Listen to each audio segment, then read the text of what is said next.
if there was one concept that I would suggest to people to take a daily confrontation with, is fear. The problem with fear is that it lies, right? So fear tells you, hey, you know, if you say that to that girl, she's gonna know she has you, you know, and she'll never really be attracted to you if she knows how much you attracted to her. Don't say that, no. How we get her is when she walks by, ignore her. Right, so You know, it's like, pop it on your shoulder. fear tells you dumb shit like that, right? You know, so, you know, for me, the daily confrontation with fear has become a real practice for me since about three years ago. I went skydiving in Dubai, right? And skydiving is a really interesting confront with fear, right? So I gotta stand up. I'm sorry, I gotta stand up. All right. So all your friends, what happens? You go out. I dropped my thing. So what happens is you go out the night before and you take a drink with your friends and somebody says, yeah, we should go skydiving tomorrow. And you go, yeah, we'll go skydiving tomorrow. Yeah. And you go, yeah. And everybody goes, yeah. Right? And you go home and you by yourself, you're like, Right? You're like, well, yeah, I mean, they was drunk too. Right? So maybe they not, I mean, we don't have to go. We don't have to do it. So then that night you're laying in your bed and you just keep, and you're terrified. You keep imagining over and over again jumping out of an airplane and you can't figure out why you would do that, right? And you're laying there and you have the worst night's sleep of your life, but you still have the hope that your friends were drunk, right? So you wake up the next day and you go, down and you say where you were going to meet and everybody's there. You're like, oh, all right, cool, right? So you get in the van and you don't know that your friends had the same night that you had because they're pretending like they didn't. They're like, yeah, man, my uncle's a Navy SEAL and, this is going to be great. I've been looking forward to this. And you're like, oh, my God. And your stomach is terrible. You can't eat and everything, but you don't want to be the only punk who doesn't jump out of this airplane. So you get there and then you have this safety brief. And you're standing there, and the guys will tell you, well, if the chute doesn't open, what's going to happen is what could happen? That the chute wouldn't open, right? So you do a thing, and what you do is your first jump, you're attached to a guy who is going, he's going to walk you out. So you go, and you get there, and there's an airplane, and nobody's stopping. Everybody's still going. So you get onto the airplane, and you're sitting there, and it's extra because you're sitting on some dude's lap, some stranger. He's sitting on his lap, and it's like, you trying to make small talk. Yeah, man. So you be jumping with people all the time, huh? Right? So, and then you just want to make sure, you got kids, right? You got people you need to see, right? You just want to make sure he's serious, right? So you get in there, so everything's normal. So you fly and you go up to 14,000 feet, and you notice there's a light. It's red, and it's yellow and green, right? So right now the light's red. So then you start thinking at some point the light's going to go green, but you don't know what's going to happen, right? And you wait and it goes yellow and the light goes green and somebody opens the door, and in that moment you realize you've never been in a freaking airplane with the door open. Right? Terror. Oh, sorry, I'm spitting. Oh, sorry. No, terror. Right? So you go, and then, if you were smart, you sat in the back so you don't go first, right? And then people start going out of the airplane. And you go, and the guy walks you up to the end of the thing, and you're standing, and your toes are on the edge, and you're looking out down to death. And they say, on 3. And they say, 1, 2, and he pushes you on 2 because people grab on 3, right? Right? And you go,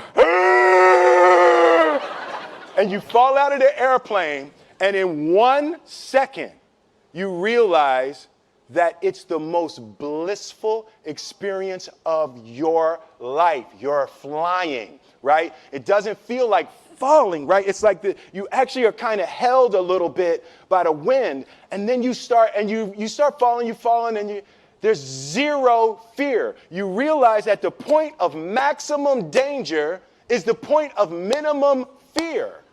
It's bliss. It's bliss, and you're flying, right? And you're doing that, and then 20 seconds, 25 seconds, 40 seconds, and you have enough time to just kind of be like, that's that building. I like that one. Oh, you can see the ocean. Right? You start doing all of that, and the lesson for me was, why were you scared in your bed the night before? What do you need that fear for? Just don't go. Why are you scared in your bed 16 hours before you jump? Why are you scared in the car? Why could you not enjoy breakfast? What did you need that? The fear is fear of what? You're nowhere even near the airplane. Everything up to the stepping out, there's actually no reason to be scared. It only just ruins your day. You don't have to jump. And then in that moment, all of a sudden, where you should be terrified is the most blissful experience of your life. And God placed the best things in life on the other side of terror. On the other side of your maximum fear are all of the best things in life.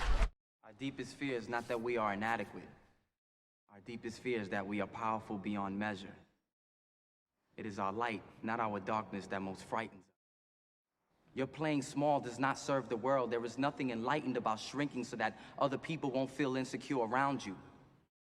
We were all meant to shine as children do. It's not just in some of us, it's in everyone. And as we let our own light shine, we unconsciously give other people permission to do the same. As we are liberated from our own fear, our presence automatically liberates others.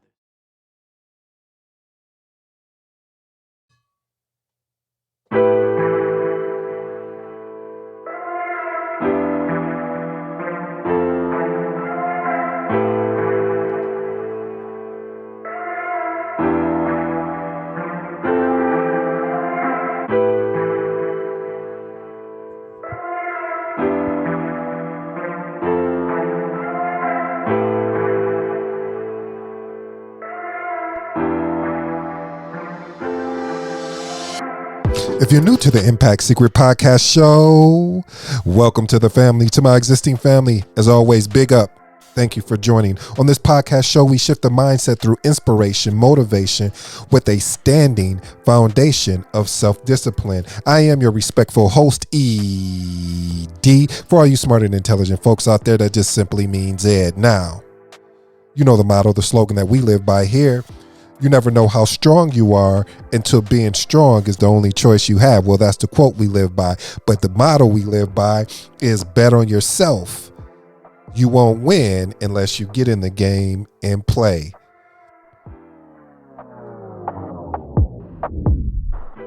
Another motto, another slogan we ride on here. Living means doing what you love to do, even if you have to fall to get back up. I don't know why that touches me every time. You know how we do, family. One question, two thought-provoking statements. I have to admit that two thought-provoking statements probably could align together, but hey, you know what? We'll make it all work together as it does anyway. First question. What fears are holding you back? What fears are holding you back? First thought-provoking statement, sabotaging yourself, sabotaging yourself. Second thought-provoking statement, the what ifs of everything, the what ifs of everything. Today's episode is entitled Everything You've Ever Wanted is on the Other Side of Fear. Again, everything you ever wanted is on the other side of fear. As you know, that was inspired by Will Smith. We started off with that actual clip. Well, family, welcome to the movement. Welcome to Impact Secret Podcast Show. Again, family, if you're new to all my existing people, I always want to say big up. But hey, we got to pay some bills around here nowadays, and so if you're watching this on YouTube, make sure you share this content with someone. If you really care about them, if you really love them, like you say you do, share this content with them. Pick their spirits up. Give them some type of balance or some type of direction that'll help them, because it's just not about getting them inspired and motivated. It's also with some true principles behind it, that's why we say we stand on self-discipline, because that, in my humble opinion, is the focal point of everything you want to go after and or accomplish. So make sure that you share this content. Make sure that you subscribe. And if you really want to show me some love, it won't cost you much. Hit that thumbs up. If you're listening on your favorite podcast, please leave a amazing review if you think we're amazing. Hopefully you do. And give me 5 stars. If they got 10 stars, give me 10 stars. I don't know, whatever the limit is. I'm just asking that of you. Now that we got that out the way, let's jump into today's content. Let's unpack what we've heard today and see if it resonates well with the family out here today. Before we get started, let me tell you, let's pull a quick story out of one of my favorite books, which is by Barry Powell, 99 Inspiring Stories for Presentations. Inspire your audience and get the message through. This message is entitled Crisis Management. Crisis Management. 3 fish were in the pond. Once there lived, you see how I started the story out? You already know how it's about to go. 3 fish in a pond once there lived in a pond. I don't know why they have this. This doesn't even make sense where it's starting off. Anyway, it's supposed to read, there were 3 fish in the pond, and the names of the fish were Plan Ahead. The name of the second fish was Think Faster. The name of the third fish was Wait and See. One day they heard 2 men saying that they were going fishing in the pond the next day. They also mentioned something about casting a net. Plan Ahead said, I'm swimming down the river tonight. And so he did. Think Fast said, I'm sure I'll think of a plan on the right moment. Wait and See lazily said, I can't think about this problem now. I'll think about it tomorrow. The next day, the two fishermen came and cast their net. Plan Ahead, the first fish was not in the pond, but the 2 fish that were caught in the net, Think Fast quickly rolled on his belly up and did not move, pretending to be dead. Oh, said the fisherman, this fish is no good. He threw it back into the pond. But the third fish, Wait and See, ended up in the fish market, because in times of uncertainty or danger, when the net is cast, plan ahead and plan to think fast. I really like that. Basically, what they were saying there in that story, again, brought to you by Barry Powell, is that, plan ahead. He was already thinking ahead of things. So let me just go ahead and make a move. They coming with these nets. I need to get up out of here. But think fast and I'll wait and see. A lot of times, family, we fall into that I'll wait and see. Well, I'll wait and see if this gets better, so I won't make any changes on myself. I'll wait and see until it's the perfect time to start my journey on whatever that is, whether it's weight loss, whether it's building a business, whether it's building a better relationship, whatever it is, I'll wait and see. And we get caught up into that I'll wait and see, because we are thinking that the moment is this is when doves are going to come out of nowhere, and it's going to alleviate all of our fear or whatnot. That's why I love today's show, which is entitled again, Everything You Ever Wanted is on the Other Side of Fear. I love what Will Smith has said there, because when you honestly sit down and take a look, the things that you wanted to go accomplish, let's say you want to go get that degree, but you were fearful because you didn't have the resources, you was like, I don't even know if I have the aptitude to actually go on and go get a degree? What if it's just about being a parent? You know, you went through all of the things that could go wrong. And see, that's interesting about the mind. What if the mind really started focusing on everything that could go right in that situation? But it doesn't. Right away, we go into it. That's why I call it the what ifs. Well, what if this happens? That just recently happened to me, family, as I shared with you earlier, is that I always talk about living what I'm saying I'm doing, and sometimes I execute it, and sometimes I don't. Last week I didn't execute well. As I'm going through my planner and looking at, well, I call it my planner. Basically, I have everything that I want to do on the whiteboard, and then what I do is I go through every Monday morning and assess how I done. And this past week, I didn't execute the way I've been executing the past couple of weeks. So I unpacked the reason why, and if I'm going to be honest with you, family, it was a fear, because I was nervous that I was literally getting up at a time that I couldn't even get up before, after multiple times, and I'm getting up and I'm executing. And when I mean I was executing, family, I was executing everything that I was writing up there. I'll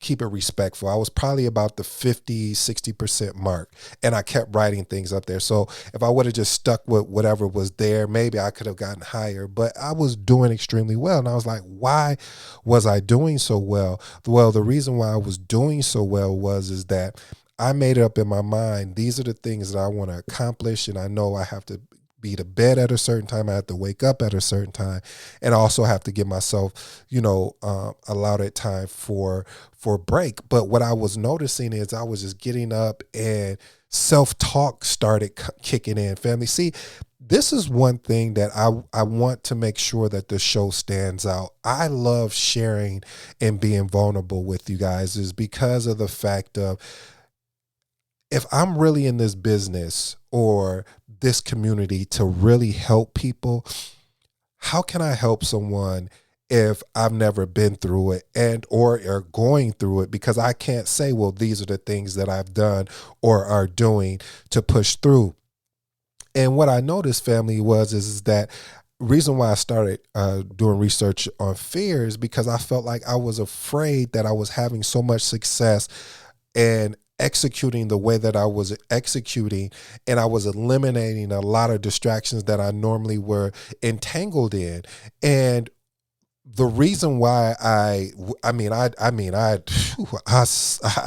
was not worth anything last week, and I heard something that what's his name? What's the author? One of my favorite, Ryan Holiday. He was asked a question by Robert Greene, another one of my favorite artists. He wrote some amazing books, but I'm trying to see if I can find it. If I can't find it, oh well. We'll talk about it in another episode. I think we'll talk about it in another episode. But anyway, the moral of the story was, I was like, why am I not, knocking it out the park like I was those first 2 weeks? Was I excited? Was I, what was going on? And as I'm listening to Will Smith talk, and I'm just looking at other clips, I was like, you know what? This was all my fault. And not saying like I don't think, it's not my fault, but what I'm saying is when I came to realize it was my fault, because I knew some of the things I should have been executing on, but I allowed myself to not move forward because I was like, well, I'll do it tomorrow, and the procrastinations of things started setting in, or I started replacing those things with other things I know I should be doing. Like, I didn't have up on the board, I'm going to cut the grass, or I'm going to, clean up here. I had on the board, I need to post, 6 pairs of sneakers. And instead of doing that, I went and cleaned something. So I was like, why am I doing that? I'm avoiding what I know I need to do. And I said, oh, why am I avoiding it? Because I'm like, well, once I accomplish it, then what? What happens next? And that's why a lot of times, family, I'm starting to believe for myself, I can't speak for everyone, is that reason why we don't go after the things, the list or that we put down. First of all, it just seems like there's a lot there. And second of all, we find reasons why we can't do something, or we'll use a fear by sabotaging ourselves and saying, you know what? I had 2 great weeks. I'm going to celebrate. And then that celebration that was only supposed to be a day lasts 3, 4, 5 days. Or that self-talk is so dangerous, family. That's what was happening to me over that past week. I was like, you know what? I'm tired. I really put in a lot of hours. I could just sleep in, and my body's sore, and I don't know why it's sore, but I'm not thinking my body's sore because I'm actually pushing myself harder, and I'm doing more exercises. Plus I was doing some yard work, and I'm wearing the same stuff I worked out in. So I'm trying to create that extra sweat. So I was like, this is why I'm sore. So family, what you have to understand is that the talks that we have with ourselves are the ones that create the fear of why we don't finish something or we procrastinate. I am one of the best procrastinators out there. And that is a habit that I'm still trying to work on. I'm still trying to push through because I know that I'll either start something or I won't even start it. I'll be like, yeah, I'm gonna get to it, and I never do. So when I started using the whiteboard, it was holding me more accountable because I could look at some of the things that I said I wanted to do, that I said I wanted to accomplish. And now I have something to hold me accountable for it. So what I'm doing now is I'm trying to think if I'm going to put 2 other whiteboards on the side and maybe call them execution whiteboards on basically, taking the information off the planning board and putting on the execution board. Because a lot of times too, family, and this is true, that you will plan from A to Z, and a couple things can happen. Either you don't do any of those things when it comes time to execute, you like, yeah, we'll start next week, or you get started and then your plan has to be adjusted, and sometimes it's hard for you to adapt. So this is more of today's show is really a teaching opportunity, family, because what I want you to understand is that we all go through this, but it's how fast do you bounce back? Last week I was not happy when I was going through the things that I said I wanted to do. These are the things I told myself I was going to knock out. If I put it up on that board, it's going to get executed, and I wasn't doing it. And I realized, again, like I said, it was a fear of accomplishing it, and then what's next. And so you have to understand, what are your fears that's holding you back from achieving what you want to achieve out of life, or getting the thing that you want. I don't know if I should share this, but I will. Oh, well, it's not nothing bad, but it's like, this is how I honestly felt. So remember I was telling you, family, it's part of wanting to live your best life and wanting to dream past whatever everyone else was saying that you can have or you can be. One of the things I have on my vision board, as I stated before, is a Tesla. Tesla is actually a Model X, but after I looked at the Model Y, I got to change it now. It's going to be a Model Y because I just love how everything is. And so I almost canceled it. I almost canceled the test drive because of the fact of I know this sounds weird, but I was nervous. I see, and that happens a lot of times too, family. We'll get it's like you said that you wanted to create a budget for yourself. You're creating a budget, and now you're let's say you're saving all of this money that you're going to put towards your business or whatnot. You're actually doing the thing you said you're going to do, and on top of that, you're consistent. You didn't stop. You didn't procrastinate. You kept going no matter what. But then you start getting nervous because then you're like, okay, what if I become really great at this, or it really happens for me? then what's next? And see, that is the thing that I believe is on why Will Smith said that everything is really truly on. And it's not the first time I heard Goggins talk about this, and he put it in a way of saying that everything that you don't want to do is where your success is. And that's why I write up everything on the board, because the majority, 80% of that stuff, I don't want to do. But I know if I do it, on the other side of that is success. But going back to the Tesla story, so I decided to test drive the Tesla. But the reason why I was nervous is because I've never driven an electric car, and they have something on there where you don't even need to use the brake. The brake is there, but it's different, and it reminded me of when I got in there and started driving it. It's like test driving it. It's like we call it a stick, but it's basically, where you shift gears and everything. And that's how it felt. It felt like I was jerking and stopping and stopping and jerking. I was like, what is this? But after I started driving a little bit longer, I started getting better at it. And I was like, you know what?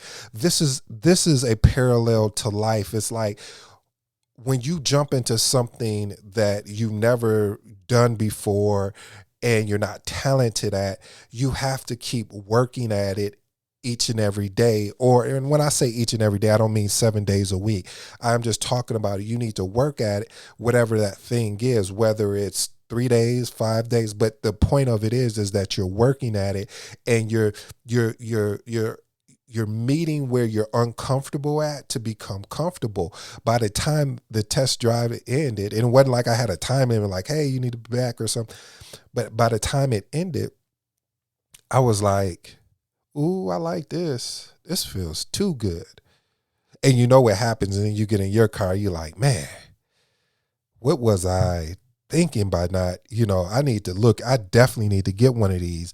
And it, like I said, it's on my dream board. But the feeling that I had, it was just like, wow, we did it. And it's not about the materialistic thing.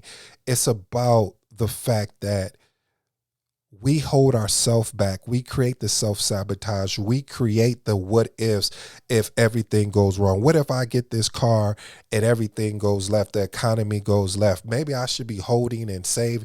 It's like you start having all these questions, and some of them are fact-based. So you got to be able to pay attention to the factual base, and then the ones that are the fear-based. And the ones that are fear-based, you have to find a way how to navigate around that. And when you navigate around that, you'll see that you were creating something that really, truly wasn't there. Well, family, I hope you enjoyed today's episode. Again, to quote David Goggins, things you don't want to do, I should say, really, to paraphrase, things you really don't want to do is where your success is.